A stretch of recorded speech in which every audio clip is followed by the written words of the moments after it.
warahmatullahi wabarakatuh. Waalaikumsalam warahmatullahi wabarakatuh. Salam sejahtera bagi kita semua. Alhamdulillahilladzi an'amana bi ni'matil iman wal islam wa nusallimu ala khairil anam sayyidina Muhammadin wa alihi washabihi ajmain. Amma ba'd. Bapak Kepala Sekolah sekaligus pemateri calon guru penggerak angkatan 9 SDN 1 Ciberem yang saya hormati, dan Bapak Ibu Dewan Guru yang saya hormati dan juga saya banggakan. Alhamdulillah wa syukurillah, mari sama-sama kita panjatkan puji syukur kehadirat ilahi Rabbi Allah Subhanahu wa Ta'ala, karena atas izin dan ridhonya lah pada kesempatan pagi ini kita semua dapat berkumpul bersilaturahim dalam rangka diseminasi budaya positif calon guru penggerak angkatan 9 SDN 1 Ciberem.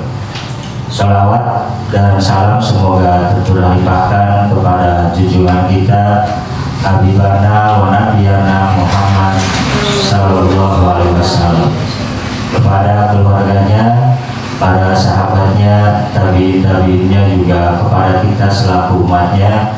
Semoga nanti mendapat syafaat di yaumil akhir. Amin.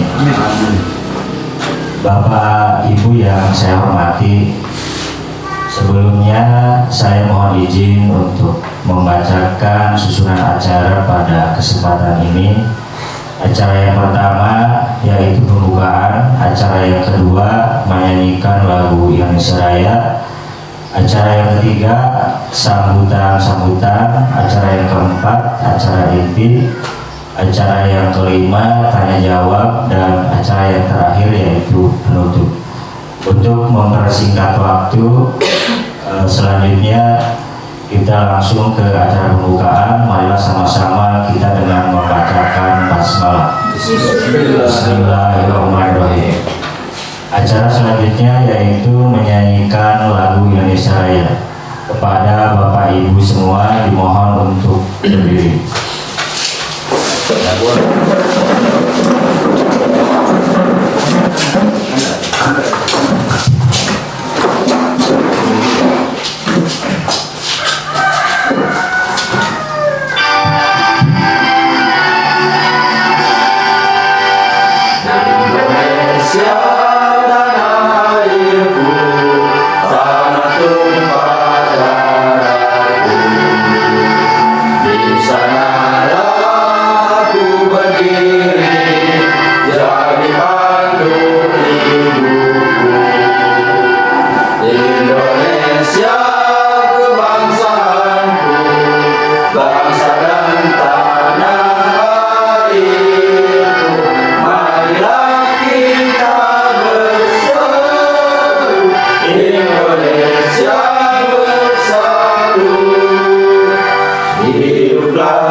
Disilakan duduk kembali.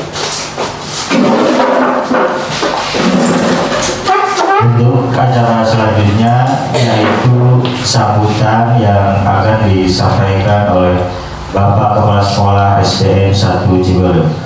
Kepada yang terhormat Bapak Apiat SPD, disilakan.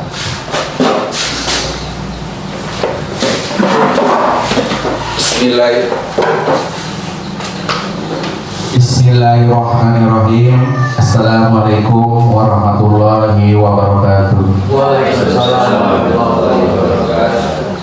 Yang pertama, yang paling utama, marilah kita panjatkan puji dan syukur kehadirat Allah Subhanahu wa taala yang alhamdulillah pada pagi ini kita masih berkumpul dalam keadaan sehat walafiat.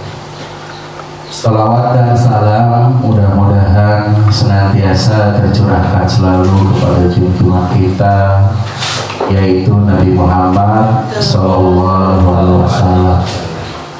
Tak lupa kepada keluarga, sahabat, dan pengikutnya sampai akhir zaman. Bapak dan Ibu guru yang hebat yang saya hormati, sedikit mungkin saya akan memaparkan yang berkaitan dengan guru penggerak ini. Jadi mungkin untuk guru penggerak ini sudah ada undang-undangnya dari pemerintah bahwa untuk setiap guru, baik yang masih statusnya honor, P3K atau PNS, itu walaupun mungkin sifatnya tidak wajib, tetapi itu harus diikuti oleh setiap guru, ya, dari tingkat TK sampai tingkat atas. Ya, kenapa demikian? Dikarenakan kelebihannya, kalau seandainya guru tersebut ikut daftar yang berkaitan dengan guru penggerak, itu mungkin adanya motivasi sendiri, ya, atau dorongan itu sendiri, atau kita akan menambah pengetahuan, wawasan, termasuk mungkin nanti kita akan lebih jauh, ya, bersahabat dengan rekan-rekan guru yang lainnya. Jadi saya memohon dan meminta kepada Bapak dan Ibu, selagi ada kesempatan dan kita niat yang baik, silakan nanti Bapak dan Ibu bisa mendaftarkan diri sebagai guru penggerak. Dikarenakan kalau bisa dikatakan saya juga ini terlambat. Seharusnya, ya, dari tahun yang lalu ini, dari angkatan 1 sampai sekarang saya ikut angkatan 8, ya, tapi di sininya angkatan 9. Kenapa di sininya angkatan 9? Dikarenakan mungkin untuk kuota angkatan 9 itu mungkin kuotanya sedikit. Jadi kalau digabungkan dengan angkatan 8, jadi kuotanya mungkin sesuai dengan kuota yang telah dibuat, ya, yang telah direncanakan oleh pemerintah, ya. Jadi kelebihannya yang lain yang berkaitan dengan CGP ini, guru penggerak ini, calon guru penggerak ini, mungkin Bapak dan Ibu juga tahu, ya. Yang pertama tadi, jadi kalau sekarang itu mungkin sudah ada undang-undangnya, kalau seandainya Bapak dan Ibu guru ingin menjadi kepala sekolah, ya, itu harus mempunyai sertifikat guru penggerak, ya. Yang keduanya, kalau seandainya Bapak dan Ibu guru ingin diringankan yang berkaitan dengan TPG, ya, itu mungkin Bapak dan Ibu guru harus ikut dulu calon guru penggerak. Kalau nanti sudah mendapatkan sertifikatnya, mungkin akan diperingan, akan dipermudah yang berkaitan dengan TPG tersebut. Jadi satu kali lagi saya meminta kepada Bapak dan Ibu guru untuk ikut mendaftarkan, ya. Mungkin itu dari saya sebagai sambutan, dan sekaligus mungkin saya juga sebagai calon guru penggerak, ya. Kurang dan lebihnya mohon maaf. Billahi taufiq wal hidayah. Assalamualaikum warahmatullahi wabarakatuh. Waalaikumsalam warahmatullahi wabarakatuh. Terima kasih. Waalaikumsalam warahmatullahi wabarakatuh. acara selanjutnya yaitu penyampaian materi yang akan disampaikan guru penggerak angkatan 9, yaitu materi tentang diseminasi budaya positif oleh Bapak Aat Apiat SPD. Kepadanya disilakan. Baik, Bapak dan Ibu, sebelum kita ke materi untuk merangsang ibu-ibu lebih semangat ya dalam kegiatan ini, dalam mendengarkan aksi nyata saya ini, saya ingin sekali Bapak dan Ibu untuk memberikan tepuk semangat. Tepuk semangat.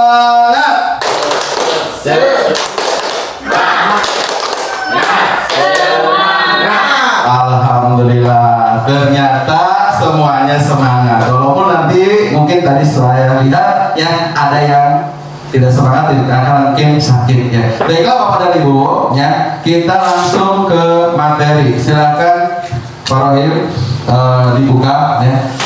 Ya, ini untuk kesempatan ini, tujuan kegiatan ini itu maksudnya di sini hukuman atau konsekuensi? Hah? Hukuman. Benar hukuman? Hukuman. Sepakat hukuman? Hukuman ya?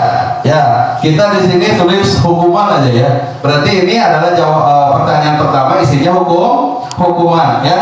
Pertanyaan kedua, lari mengelilingi lapangan basket 2 kali karena terlambat hadir di sekolah. Kira-kira apa, hukuman atau konsekuensi? Konsekuensi, soalnya dia melanggar. Iya. Konsekuensi. Konsekuensi. Konsekuensi. Nanti kita lihat ya, nanti survei ada buktinya nanti ya. Tadi Pak Arsin menjawab konsekuensi, lari mengelilingi lapangan. Kata Pak Arsin itu konsekuensi, bukan hukuman. Ya, kira-kira menurut Pak Arsin apa Pak? Setuju Pak, karena setiap aturan atau tertib yang dilanggar itu ada hukuman, ya ada konsekuensi. Dan di situ anak jelas kan melanggar aturan yang telah ditentukan. Jadi konsekuensinya bagi siswa maupun siswi yang terlambat, ya ada hukuman dan ada konsekuensinya, seperti sudah yang Bapak jelaskan di depan. Anak lari dari lapangan basket 2 kali karena terlambat hadir. Nah, sementara aturan di sekolah kan jelas, tiap anak tidak boleh terlambat datang ke sekolah. Semuanya diperlakukan sama, tidak ada yang dibedakan baik siang maupun sore, semuanya harus datang tepat waktu ke sekolah. Seperti itu Pak. Tadi berarti pilihannya adalah konsekuensi. Mungkin saya belum tadi menjelaskan konsekuensi ya. Kira-kira konsekuensi itu apa artinya? Coba saya dulu ya. Coba.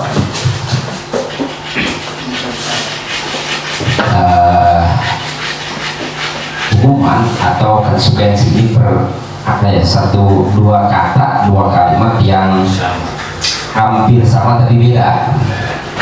Kalau hukuman itu adalah pelaksanaan daripada sanksi. Kalau hukuman, konsekuensi adalah apa yang harus diterima gitu.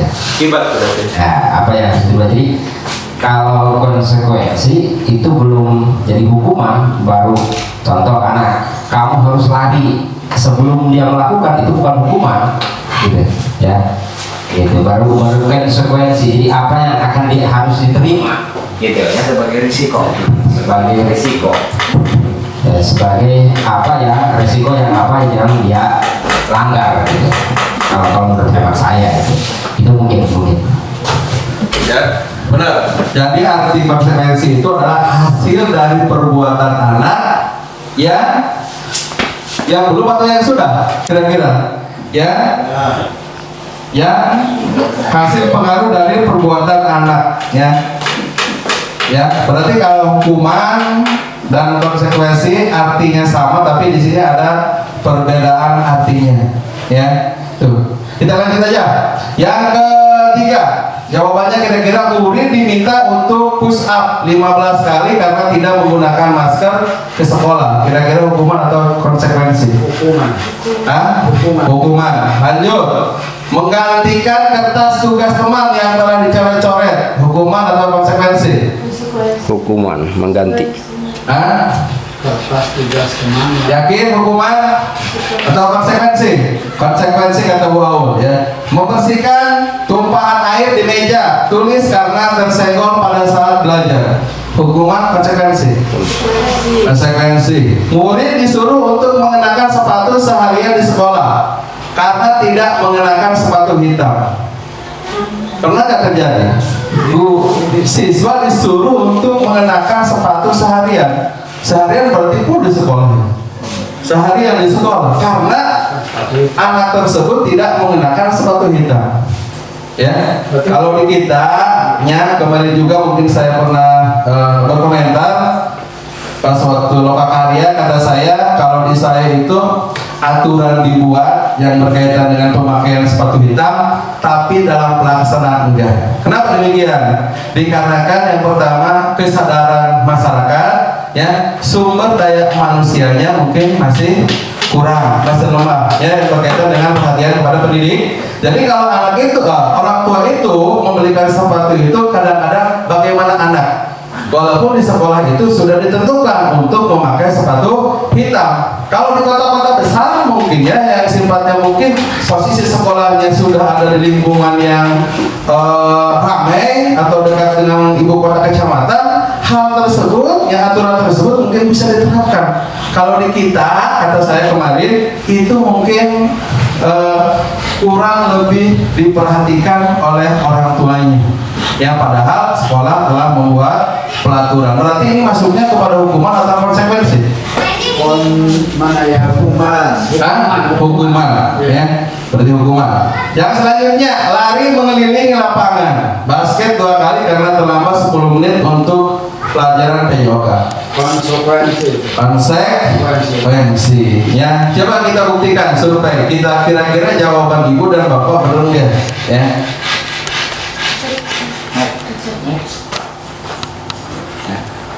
Jawaban pertama hukuman. Berarti hukuman, betul. Jawaban yang kedua tadi lari mengelilingi lapangan basket. Hah? Hukuman. Ya. Terus murid diminta untuk push up, itu hukuman. Ya. Terus menggantikan kertas tugas, itu konsekuensi. Ya, membersihkan tumpahan itu konsekuensi. Murid disuruh untuk mengenakan sepatu, hukuman. Terus lari mengelilingi 2. Kalau ini dengan di sini ya. Ini jawabannya ini konsekuensi seharusnya. Ya. Dikarenakan pertanyaannya mungkin. Tapi benar Pak, itu hukuman kan? Yang mengelilingi lapangan karena terlambat. Kalau itu mau mengelilingi lapangan karena sama terlambat. Nah, kalau untuk pelajaran ya. Ya kalau beda. Kalau menurut saya yang nomor 2 itu harusnya konsekuensi. Soalnya kan di sana itu ada artinya kan dia itu gara-gara lari dia mengelilingi lapangan basket 2 kali karena terlambat hadir di sekolah. Itu dari sebuah dampak dari hukuman. Contoh anak ketika melanggar berarti dia harus menerima konsekuensi dari si guru tersebut. Contoh seperti yang ini aja, yang lari mengelilingi lapangan basket 2 kali karena terlambat 10 menit untuk pembelajaran PJOK. Sama itu juga konsekuensi. Jadi kalau menurut saya itu yang nomor 2 itu konsekuensi, bukan termasuk hukuman. Nah kalau termasuk hukuman kalimatnya seperti mencatat 100 kali di dalam buku kalimat, saya tidak akan terlambat lagi. Jadi karena terlambat sekolah itu langsung difokuskan ke hukuman. Kalau ada kata terlambat dari terlambat hadir contohnya, terus terlambat untuk ikut pelajaran, nanti kan itu timbal balik dari hukuman, berarti harus menerima konsekuensi si murid tersebut. Kalau menurut saya hukuman, baik yang kelima maupun yang terakhir hukuman. Hukuman ya. karena hukuman itu konsekuensi hukuman itu setelah anak tersebut melakukannya. Bukan Ya. itu kan Pak, hukuman itu kan sesuatu yang memang diberikan ke anak kalau anak melakukan kesalahan, tapi nggak ada dampak positifnya buat Iya, anak. hukuman Nah, itu. karena kalau Konsekuensinya semacam kata yang lebih halus dari hukuman, tapi konsekuensi ada dampak positif dari itu yang diberikan ke anaknya di Anak. situ, yang menggantikan tugas anak teman yang Contohnya seperti ada itu tuh konsekuensi misalkan di bagian menggantikan kertas tugas teman yang telah dicoret-coret, itu kan konsekuensi karena dia sudah mencoret-coret kertas temannya, konsekuensinya maka dia harus menggantikan, kan begitu. Kalau yang poin 2 lari mengelilingi, nah berarti itu adalah tanggung jawab dia, itu hukuman. Tanggung jawab dia karena dia sudah terlambat hadir ke sekolah, maka hukumannya harus lari mengelilingi lapangan. Kalau yang bedanya hukuman dengan konsekuensi, contoh karena dia menumpahkan air di meja tulis, maka konsekuensinya dia harus membersihkan. Beda, bukan hukuman itu betul konsekuensi. Gitu. Jadi kalau menurut saya yang poin 2 sama yang terakhir itu benar konsekuensi, hukuman maksudnya. Tapi yang terakhir kayak konsekuensi sebenarnya, soalnya dari lari mengelilingi lapangan kan ada dampak positif, soalnya sesuai dengan itu ya sejak Lari mengelilingi lapangan. yang membedakan ininya, kalau di sini kan yang berkaitan dengan pelajaran PJOK, ya. pas momennya pas gitu. Iya, momennya pas. Berarti di sini ininya konsekuensi yang harus dilakukan oleh anak. Jadi pas momennya betul pas berkaitan dengan pelajaran PJOK. Kalau di sini kan momennya yang tidak berkaitan dengan pelajaran ya. Ya, di sini kan alasannya lambat. Kita lanjut. Yang selanjutnya adalah kesenangan. Kesenangan anak mungkin bervariasi ya di sekolah itu. Contoh soal ini yang berkaitan dengan potensi atau hobi anak tersebut. Ya, mungkin ada yang hobi di bidang olahraga, kesenangannya, ada yang punya potensi di bidang tenis meja. Nah, tetapi mungkin ininya saya akan meminta kepada Bapak dan Ibu, pas waktu Ibu dan Bapak ada di dalam kelas, ini yang berkaitan dengan alat peraga. Ya, bisa jadi ini juga ini. Kalau di sini kan sifatnya hanya balon, tetapi kalau yang berkaitan dengan alat peraga mungkin disesuaikan dengan materi. Ya, contoh yang berkaitan dengan organ tubuh manusia, berarti itu harus ada yang berkaitan dengan alat peraganya. Ya, gitu. Kita lanjut aja. Yang kedua yang berkaitan dengan penguasaan atau penghargaan atau pemberian sesuatu yang diberikan oleh guru kepada anak. Tadi reward. Ya, reward itu ada 2 kata. Ya, yang pertama kita memberikan sesuatu yang sifatnya tidak berlebihan gitu. Ya, yang biasa-biasa. Yang kedua, kalau kita memberikan sesuatu kepada anak yang sifatnya berlebihan. Kalau anak tersebut diberikan sesuatu oleh kita berlebihan, mungkin anak tersebut akan sombong. Ya. Yang terakhir adalah kebebasan. Kebebasan yang diberikan oleh kita sebagai tenaga pengajar kepada anak didik kita. Ya, kebebasan untuk melakukan sesuatu di sekolah, di lingkungan sekolah. Yang penting yang anak lakukan itu sifatnya positif. Ya, mungkin itu adalah kebutuhan dasar manusia. Naik lagi, langsung aja. Yang terakhir ini segitiga restitusi. Ya. Segitiga restitusi di sini itu artinya adalah proses untuk menciptakan kondisi murid untuk memperbaiki kesalahan mereka sehingga mereka bisa kembali kepada keyakinan kelas mereka. Ya, itu adalah proses untuk menciptakan kondisi murid untuk memperbaiki. Berarti kalau di situ memperbaiki berarti ada hal-hal yang tidak baik dilakukan oleh anak. Ya.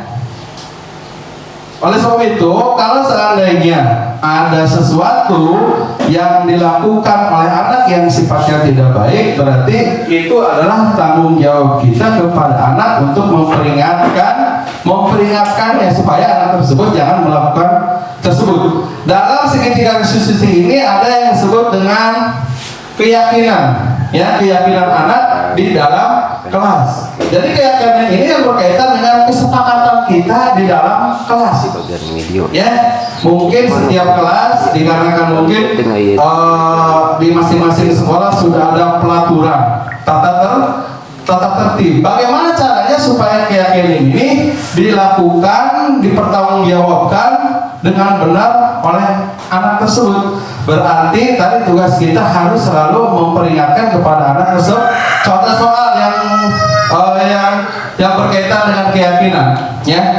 Anak tidak melakukan piket atau tidak melaksanakan piket, itu termasuk keyakinan bukan kira-kira? Ada termasuk piket itu termasuk dalam tata tertib kan? Ya, kan ada tata tertib di situ. Jadi anak harus membersihkan lingkungan sekolah, ya. Jadi bagaimana caranya, ya, kesepakatan yang dibuat atau keyakinan kesepakatan yang dibuat oleh pihak sekolah tersebut harus dilakukan oleh anak supaya anak itu lebih yakin lagi. Yang tadinya kata saya dicontohkan anak tersebut tidak melakukan piket, mungkin guru tersebut, ya, ada yang secara langsung melihat atau ya ada yang tidak secara langsung. Mungkin yang secara langsung kita lihat anak tersebut tidak piket gitu ya. Ada juga yang tidak secara langsung, ada yang memberikan informasi bahwa temannya tidak melaksanakan piket. Jadi bisa aja oleh kita anak tersebut dipanggil yang tadinya. Jadi bentuk pertanggungjawaban kita sebagai guru tadi memberikan arahan, memberikan keyakinan kepada anak tersebut bahwa anak tersebut sudah melanggar aturan sekolah. Jadi perbuatan tersebut jangan sampai diulangi kembali. Ya, itu yang berkaitan dengan keyakinan. Ya, sampai di situ kira-kira bagaimana? Ada yang ingin tanyakan? Satu pertanyaan aja. Ada? Jadi kalau ini kita ulas dikarenakan keterbatasan waktu, ya, tinggal beberapa menit lagi, ya. Jadi masih ada yang tanyakan, silakan. Next, lanjut. Udah lanjut? Lanjut Pak. Kalau lanjut, mungkin itu dari saya. Lanjutin. Ya, sebagai terus. Ini membuat anak yang merasa gagal, ya, karena berbuat salah menjadi positif terhadap dirinya. Guru berkata, kira-kira ini menurut ibu, ya, dalam segitiga prostitusi itu ada 5 kontrol yang harus dikuasai oleh guru. Yang pertama adalah penghukuman, yang kedua berbuat rasa tak bersalah, yang ketiga teman, yang keempat pemantau, yang kelima adalah manajer. Manajer itu sifatnya yang berkaitan dengan pemimpin. Ya, nih. Kira-kira dari cerita tersebut ini maksudnya kemana? Oh, ini bukan cerita ya? Berbuat salah itu hal yang manusiawi. Tidak ada manusia yang sempurna, Bapak Ibu. Berarti ini mengarah validasi ini mah ya. Contoh soal ini aja. Ini dikat baik. Contoh soal yang berkaitan dengan 5 kontrol, ya. Contohnya, ini kira-kira maksudnya kemana nanti? Penghukuman, teman, pemantau, atau pembuat tidak bersalah, ya. Kalau teman berarti artinya apa ini? Diibaratkan teman. Apakah guru berteman dengan murid? Ya, teman. Padahal kira-kira kalau sifatnya teman kan ada 5 kontrol yang harus dikuasai oleh guru yang berkaitan dengan segitiga restitusi ini. Yang pertama adalah penghukum, teman, pemantau, atau pembuat tak bersalah. Kalau penghukum tadi berarti ada sesuatu yang dilakukan oleh siswa, ya, langsung ditindak oleh guru. Teman, sebagai teman berarti ada kedekatan. Kalau siswa ada melakukan kesalahan berarti adanya apa ya, kasih sayang kepada seorang Biasa nama. anak tersebut dari guru gitu, teman, diibaratkan seperti itu, ya. Jadi adanya saran masukan gitu. Terus yang selanjutnya yang berkaitan dengan pemantau. Pemantau itu berarti kita melihat memantau, ya, tingkah laku anak, ya, pemantau. Jadi kita harus terus memantau apa yang dilakukan oleh anak. Yang selanjutnya pemberi rasa tak bersalah. Pemberi rasa tak bersalah artinya anak melakukan sesuatu, contoh di dalam kelas, ya, pas waktu pemberian materi ada anak yang ngobrol atau anak yang ngantuk. Kira-kira bentuk penegurannya kepada anak tersebut seorang guru gimana? Ya, apakah langsung ditegur di dalam kelas, apa dipanggil? Contoh yang berkaitan tadi itu, ya. Jadi ada kejadian pas waktu guru menjelaskan materi ada anak yang ngobrol di dalam kelas atau ngantuk, ya. Kira-kira apa yang dikemukakan oleh guru tersebut, ya? Apakah kita secara langsung ngomong, kamu jangan ngantuk, kamu jangan ngobrol aja, atau ada kalimat yang lain, atau ada narasi yang lain, atau narasinya seperti ini, ibu sudah capek-capek atau bapak sudah capek-capek menjelaskan materi, ya, tapi oleh kamu tidak diperhatikan, ya. Itu yang berkaitan, mungkin yang berkaitan dengan pembuat rasa tak bersalah, yang anak salah, tapi kalau secara langsung guru menegur pada anak itu mungkin salah lagi. Tetapi ada kalimat yang seperti itu, ibu sudah capek-capek memberikan materi kepada kamu, kok kenapa kamu tidak memperhatikan, ya. Itu mungkin yang berkaitan dengan pembuatan rasa tak bersalah. Yang kelimanya adalah sebagai manajer, ya. Manajer itu mungkin sebagai guru atau sebagai kepala sekolah. Jadi kalau ada anak yang melakukan seperti itu, boleh enggak oleh gurunya dilaporkan kepada kepala sekolah. Kalau anak tersebut berulang-ulang gitu melakukannya, tadi terus ngantuk atau lalagaan, bercanda di dalam kelas, ya, itu mungkin bisa saja dilaporkan. Kalau gurunya sudah tidak bisa menangani, ya, bisa dilaporkan kepada kepala sekolah, dipanggil oleh kepala sekolah termasuk didampingi oleh gurunya, ya. Mungkin nanti di situ akan ditanya anak tersebut, kok kenapa kamu melakukan hal yang seperti itu di dalam kelas, ya, mungkin, ya. Kalau anak tersebut berulang lagi, itu mungkin ada kaitannya dengan orang tua tadi. Pas waktu ada kalimat tadi yang berkaitan dengan anak tidak memperhatikan di dalam kelas, itu, ya. Ya, bapak-bapak dan ibu-ibu silakan, atau sudah dianggap beres? Cukup. Kalau sudah cukup, terima kasih.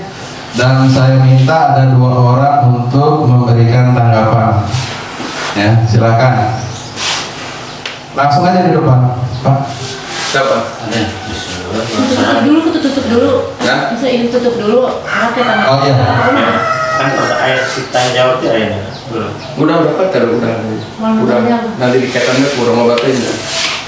Udah langsung aja tanggapan deh. Nanti bisa tutup dulu aja sekarang apa di belakang atau penyambung mana eta gitu. Saya tutup dulu. Saya.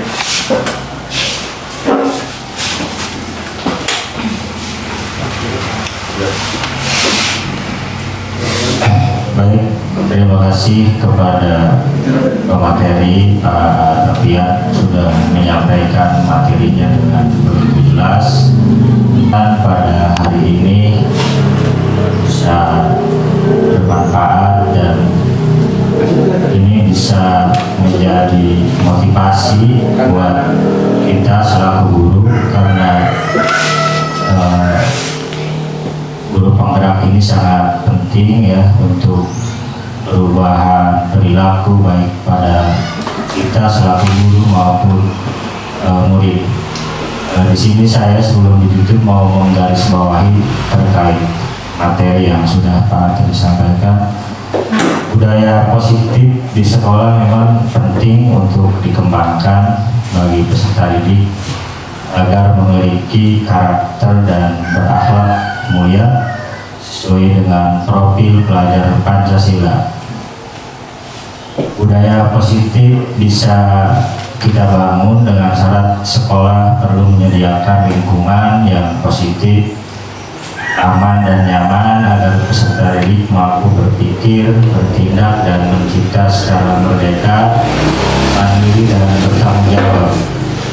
Jadi intinya materi yang tadi Pak sampaikan terkait disiplin positif, kebutuhan dasar manusia, motivasi perilaku manusia, posisi kontrol restitusi, kemudian keyakinan kelas dan segitiga restitusi ini memang sangat penting ya, dan ini adalah pengalaman pertama mungkin di sekolah kita, baru kali ini kita mengadakan acara seperti ini.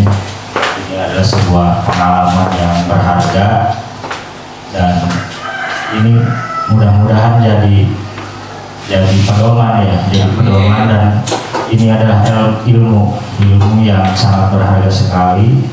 Mudah-mudahan Pak selaku CGP bisa menularkan ilmu-ilmunya yang sudah didapat dari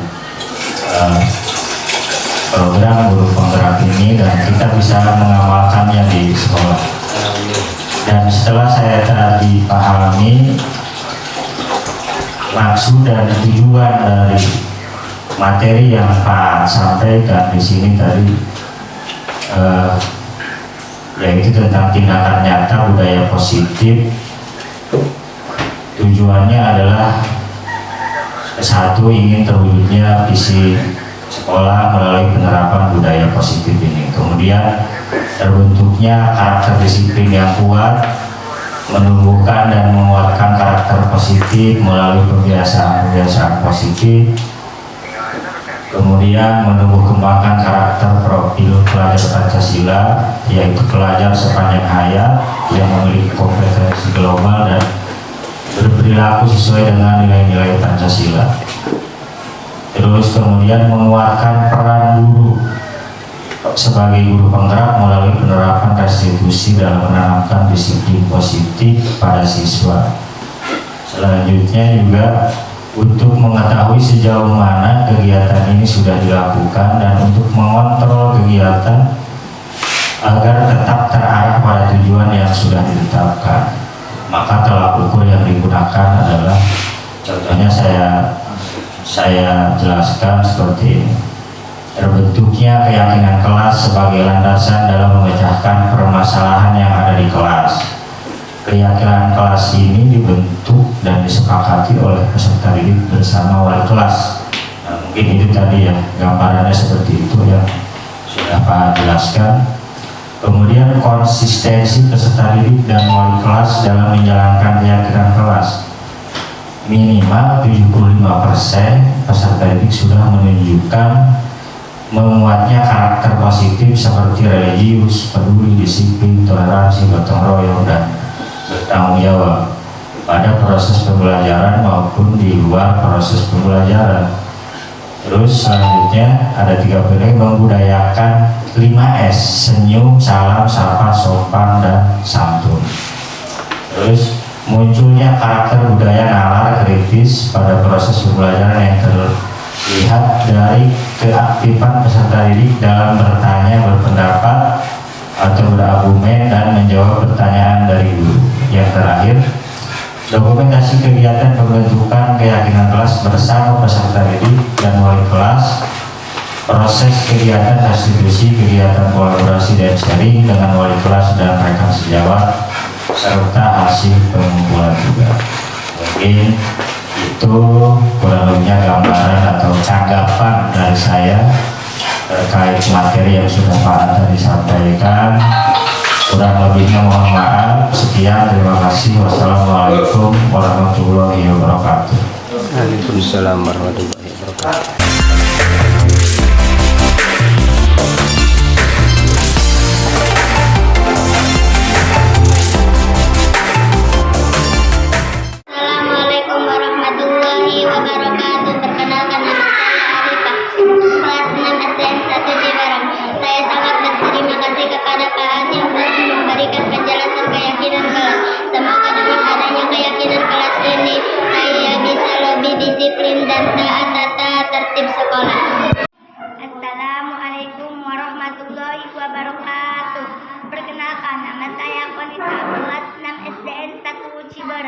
setelah mendengar penjelasan dari Bapak yang berkaitan dengan keyakinan kelas, dan mudah-mudahan dengan adanya keyakinan kelas tersebut bisa mendorong saya dan teman saya lebih bertanggung jawab lagi di lingkungan sekolah.